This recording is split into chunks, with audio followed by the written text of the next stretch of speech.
يا أيها الذين آمنوا صلوا عليه وسلموا تسليما اللهم صل على محمد عبدك ورسولك وصل على المؤمنين والمؤمنات والمسلمين والمسلمات. ಮೊದಲನೇ ಬಾರಿಯಾಗಿ D K Shivakumar ಅವರು ಮುಖ್ಯಮಂತ್ರಿ ಪ್ರಮಾಣ ವಚನ ಸ್ವೀಕರಿಸಿದ್ದಾರೆ.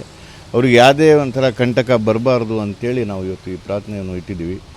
ನಮ್ಮ ಜೊತೆಯಲ್ಲಿ ಎಲ್ಲ ಸ್ನೇಹಿತರು ಈ ಥರ ಮಾಡಿದರೆ ಒಳ್ಳೆಯದಾಗುತ್ತೆ, ಡಿ ಕೆ ಸಾಹೇಬರಿಗೆ ಮತ್ತು ಈ ರಾಜ್ಯದ ಜನತೆಗೆ ಒಳ್ಳೆಯದಾಗತ್ತೆ ಅಂತ ಹೇಳಿದ್ದಕ್ಕೆ ನಾವೆಲ್ಲರೂ ಒಂದು ಇದು ಮಾಡಿಕೊಂಡು ಅವ್ರಿಗೆ ಪ್ರಾರ್ಥನೆ ಮಾಡೋಕ್ಕೆ ಬಂದಿದ್ದೀವಿ. ಯಾವುದೇ ಒಂದು ಕಂಟಕ ಈಗ ಅವ್ರ ಪ್ರಮಾಣ ವಚನ ಸ್ವೀಕರಿಸಿದ ನಂತರ ಅವರು ರಾಜೀನಾಮೆ ಕೊಡೋದು, ಇವರು ರಾಜೀನಾಮೆ ಕೊಡೋದು ಅಂತ ಬಂತು. ಹಾಗಾಗಿ ನಾವು ಅವರಿಗೆ ಈ ಸಂದರ್ಭದಲ್ಲಿ ಬೇಡ್ಕೊಂಡಿದ್ದೀವಿ, ಅವ್ರಿಗೆ ಚೆನ್ನಾಗಾಗಲಿ, ಈ ರಾಜ್ಯದ ಜನತೆಗೆ ಚೆನ್ನಾಗಾಗಲಿ, ಅವ್ರು 2 ವರ್ಷ ಸಂಪೂರ್ಣವಾಗಿ ಸರ್ಕಾರ ನಡೆಸಲಿ ಅಂತೇಳಿ ನಾವು ಬೇಡ್ಕೊಂಡಿದ್ದೀವಿ. ಇವತ್ತು ಎಲ್ಲ ಒಂದು ಕಡೆ ಡಿ ಕೆ ಶಿವಕುಮಾರ್ ಅವರು ಅಲ್ಪಸಂಖ್ಯಾತರನ್ನ ಕಡೆಗಣಿಸ್ತಿದ್ದಾರೆ, ಮುಸ್ಲಿಂ ನಾಯಕರನ್ನ ಮೂಲೆ ಗುಂಪು ಮಾಡ್ತಿದ್ದಾರೆ ಅನ್ನೋದು ಆರೋಪ. ಯಾರು ಸುಳ್ಳು ಹೇಳ್ತಾ ಇದ್ದಾರೆ? ಈಗ UT ಖಾದರಿಗೆ ಕೊಟ್ಟಿದ್ದೀವಲ್ಲ ಸಚಿವ ಸ್ಥಾನ, ಇನ್ನೂ ಟೈಮ್ ಇದೆ, ಕಾಲಾವಕಾಶ ಇದೆ. ಇನ್ನೂ ಈಗ ತೊಗೊಂಡಿದ್ದು ಮೊದಲನೇ ಹಂತದಲ್ಲಿ ಒಂದು ಪ್ರಾರಂಭ ಮಾಡಿದ್ದಾರೆ, ಒಬ್ರಿಗೆ ಕೊಟ್ಟಿದ್ದಾರೆ, ಇನ್ನೂ ಕೊಡ್ತಾರೆ. ಇನ್ನು ಸಚಿವ ಸಂಪುಟ ಜಮೀರ್ ಅಹ್ಮದಿಗೆ ಕೊಟ್ಟಿದ್ದೀವಲ್ಲ, 3 ವರ್ಷ ಕೊಟ್ಟಿದ್ದೀವಿ.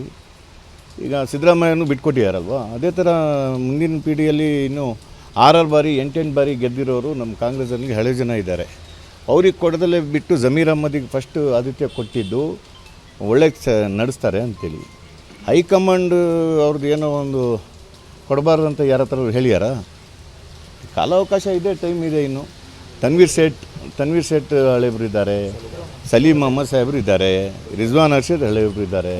ಇವರು ಮೊನ್ನೆ ಒಂದು 10 ವರ್ಷ ಆಯಿತು ಬಂದು. ಆ 10 ವರ್ಷದಲ್ಲಿ 8 ವರ್ಷ ಅಧಿಕಾರ ಸ್ವೀಕರಿಸಿದ್ದಾರೆ. ಅದು ಅವರು ಕಾಂಗ್ರೆಸ್ಸಿಗೆ ಕೃತಜ್ಞತೆ ಕಳಿಸ್ಬೇಕು. ಅದರಿಂದ ಜಮೀರ್ ಅಹಮದ್ ಸಾಹೇಬರು ಇವತ್ತು ಏನು ಮುಸಲ್ಮಾನರು ಎಲ್ಲ ಅವರಿಗೆ ಹೋರಾಟ ಮಾಡ್ತಾಯಿದ್ದಾರೆ, ಅದೇನೋ ನನಗಂತೂ ಇಷ್ಟ ಇಲ್ಲ. ಒಬ್ಬ ಪಾಲಿಟಿಷಿಯನಿಗೆ ಧರ್ಮ ತೊಗೊಂಬರೋದು, ಇದೆಲ್ಲ ತೊಗೊಂಬರೋದು ಒಂದು ನಾಚಿಕೆಟ್ಟ ಒಂದು ಸಮಸ್ಯೆ ಅಂತ ನನಗೆ ಸಂದರ್ಭದಲ್ಲಿ ಹೇಳಕ್ಕೆ. ಈಗ ಜಾಮ್ಯಾ ಕಮಿಟಿಯವರು ಏನೋ ಒಂದು ಪ್ರತಿಭಟನೆ ಮಾಡಿದ್ದಾರೆ. ಯಾರು ಮಾಡಿದ್ದಾರೆ ಜಾಮ್ಯಾ ಕಮಿಟಿಯಲ್ಲಿ? ಈ ಸಂಬಂಧಪಟ್ಟ ಸದಸ್ಯರುಗಳು ಮಾಡಿದ್ದಾರೆ. ಕೆಲವರು ಅದೇ ಅವರು ಏನೋ ಹೋಗಿ ಡೊನೇಷನ್ ಕೇಳಿದಾಗ ಈಗ ನಾನು ಹೇಳೋದು ಜಮೀರ್ ಸಾಹೇಬ್ರಿಗೆ ಇವತ್ತು ಒಂದು ಇದು ಮಾತು, ಈ ಬಡ ಮಕ್ಕನ ಕೆಲಸಕ್ಕೆ ನಾವು ಹೋಗಿದ್ದೀವಲ್ಲ, ಏನಾದರೂ ಒಂದು ಕೆಲಸ ಮಾಡಿಕೊಟ್ಟಿಯಾರ ಸಾಬ್ರು? ಇದೇ ಬಡ ಮಕ್ಕಂದು ಸುಮಾರು ಹಲವಾರು ಸಮಸ್ಯೆಗಳು ಇದ್ದಾವೆ ಮುಸಲ್ಮಾನ ಬಾಂಧವರದ್ದು. ಅಜೀಜ್ ಸೇಠ್ ಒಂದು ಕಾಲದಲ್ಲಿ ಮಾಡಿಕೊಡ್ತಾಯಿದ್ರು, ಸಗೀರ್ ಅಹಮದ್ ಸಾಹೇಬರು ಮಾಡಿಕೊಡ್ತಾಯಿದ್ರು. ಆ ಥರ ಏನು ಜಮೀರ್ ಅಹಮದ್ ನಮ್ಮ ಸಮಾಜಕ್ಕೆ ಮಾಡಿಕೊಟ್ಟಿಲ್ಲ. ಅವರೇನು ನಾವು ಜಮೀರ್ ಅಹಮದಿಗೆ ಅವ್ರು ಹೋಗಿದ ತಕ್ಷಣ ಕಾಂಗ್ರೆಸ್ ಏನು ಹಾಳಾಗಲ್ಲ. ಎಷ್ಟೋ ಜನ ಬಂದರು, ಎಷ್ಟೋ ಜನ ಹೋಗ್ತಾರೆ.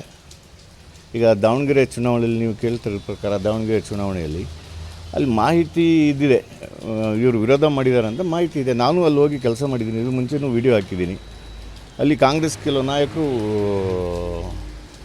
ಕಾಂಗ್ರೆಸ್ಸೇ ಸೋಲಿಸಬೇಕು ಅಂತೇಳಿ ಕೆಲಸ ಮಾಡಿದ್ದಾರೆ. ಈಗ ಆಡಿಯೋ ರಿಲೀಸ್ ಆಗಿದೆ, ಇನ್ನೂ ಸ್ವಲ್ಪ ದಿವಸ ಬಿಟ್ಟು ಏನೇನೋ ರಿಲೀಸ್ ಆಗೋದಿದೆ, ಆಗುತ್ತೆ. ಅದು ಕೊನೆಯದಾಗಿ ಡಿ ಕೆ ಶಿವಕುಮಾರ್ ಅವರಿಗೆ ನಮ್ಮ ಕಾಂಗ್ರೆಸ್ ಪಕ್ಷದಿಂದ ನಾವೆಲ್ಲ ಕಾಂಗ್ರೆಸ್ ಕಾರ್ಯಕರ್ತರಾಗಿ ಒಳ್ಳೆಯ ಸರ್ಕಾರ ಕೊಡಲಿ ಅಂತೇಳಿ ನಾನು ಅಭಿನಂದನೆಯನ್ನು ಸಲ್ಲಿಸ್ತೀನಿ.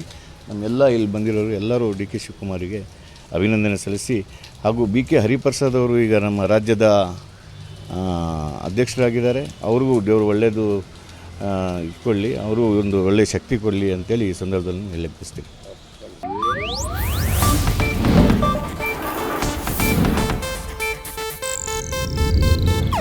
ಇದು ಏಷ್ಯಾನೆಟ್ ನ್ಯೂಸ್ ನೆಟ್ವರ್ಕ್ ಪ್ರಸ್ತುತಿ.